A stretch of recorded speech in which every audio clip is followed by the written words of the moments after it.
Hi everyone, this is Jesse Kitson-Abelson with the Movement Athlete, and today I'll be talking to you about one of our favorite topics, which is the handstand.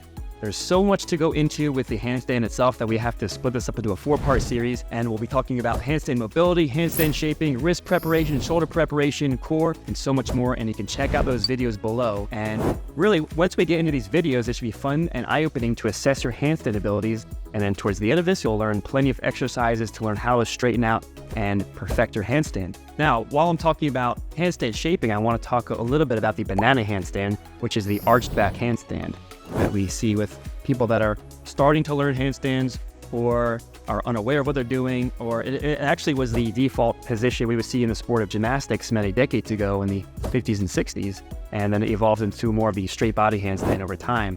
But although it may look comical, we can laugh at it, it's actually quite the opposite. You do want to take it seriously because you're putting a lot of strain on your lower back.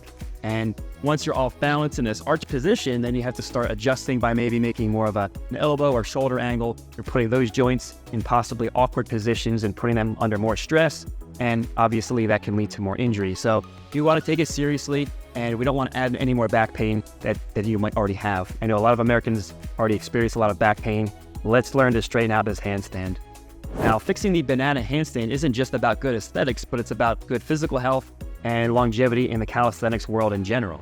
In this video, we'll be diving deep into the handstand shaping drills, the tactics on how to correct it, make it nice and straight, which will make your handstand visually impressive as well as safe and sustainable.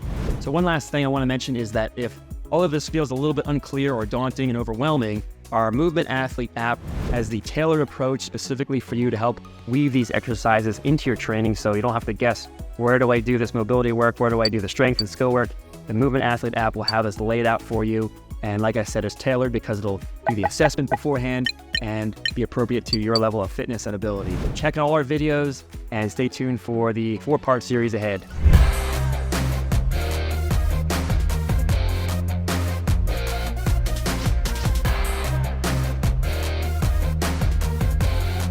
So as we get into this set of exercises, we'll kind of take them as a split approach of the body line exercises first regarding handstands and the mobility piece. So some will be body shaping and others will be a screening. They definitely overlap because it's all related to handstands, but we'll take this split approach and first look at some drills for handstand shaping.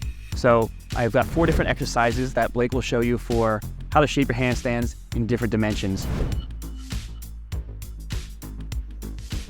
So first, we'll make this handstand shape laying down on the floor. So the goal, again, is can you shape your body completely straight as if it's a handstand, but we're taking the balance and strength components out of it. So notice his wrists are flexed as if he's simulating being on the floor. Arms are straight, ears and shoulders are touching each other, head is neutral, and then the rest of the body is flat. Now, the other question is, can you breathe in this position? Because once you're squeezing all of these muscles and extending, can you still breathe? So it should be regular breaths. The body should be as long as possible, and we can see, can you make your body straight? Then we'll flip over and repeat in a similar fashion. Except here, I like to have the back of the hand touching the floor to show that you're getting this more 180-degree open angle. Okay, so arms straight, head neutral, back should touch the floor, feet should touch the floor. And this requires probably more core engagement than the handstand itself because of the plane that you're in. But anyway, being completely straight, opening up the shoulders. When I do this exercise, I feel that I have tight shoulders here, so that's a cue for me, evidence for me to work on my shoulders. But again, being completely straight and breathing. Okay, so those are the supine and prone positions in handstands.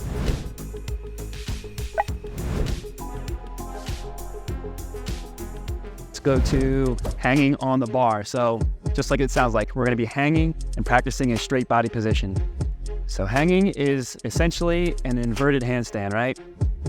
So from top to bottom, hands being shoulder width, arms straight, head neutral, shoulders and ears touching each other, torso, hips neutral and straight, legs straight, feet together. And a lot of people need to think of a slight hollow or like a depression in the ribs area to be a little straighter. So the hanging, and again, can you breathe? So that's the hanging piece.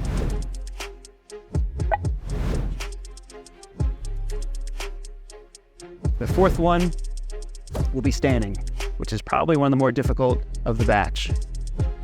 So this one's really good to do with a mirror because you can see and get the feedback if you're completely straight. So same bullet points, shoulder width with the hands, arms straight, shoulders and ears touching, head neutral, everything straight.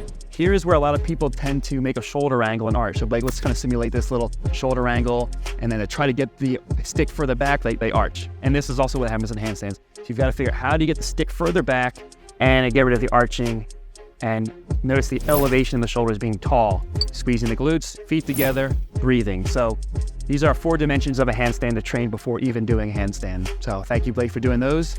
Good example. So what we've done here is we've completely taken out balanced strength pieces for a handstand and just practicing the shaping, because practicing shape before actually doing a handstand is one of the most efficient ways to achieve it, because then you're not practicing the wrong shape, getting good at it. You want to be able to flatten your body out, hit the right ranges, and then work towards the strength necessary to do a good handstand. So to recap what we went over in this video, we first looked at body shaping for the handstands, and we did 4 different exercises to figure out how to make the body straight without even worrying about balance or strength of an actual handstand. We did it laying down, standing, and hanging, and that's your first set of check marks. Can you make your body straight before even getting into a normal handstand? So this is a good chapter to look at for a warm-up or supplemental pieces to help your handstand if you've been doing them for years and you're struggling and want to find some other way to straighten out your handstand, because this handstand mastery journey, it never ends. How do you make it straighter? How do you make it last longer? How do you get rid of pain? So those are a lot of the exercises that we like to feature,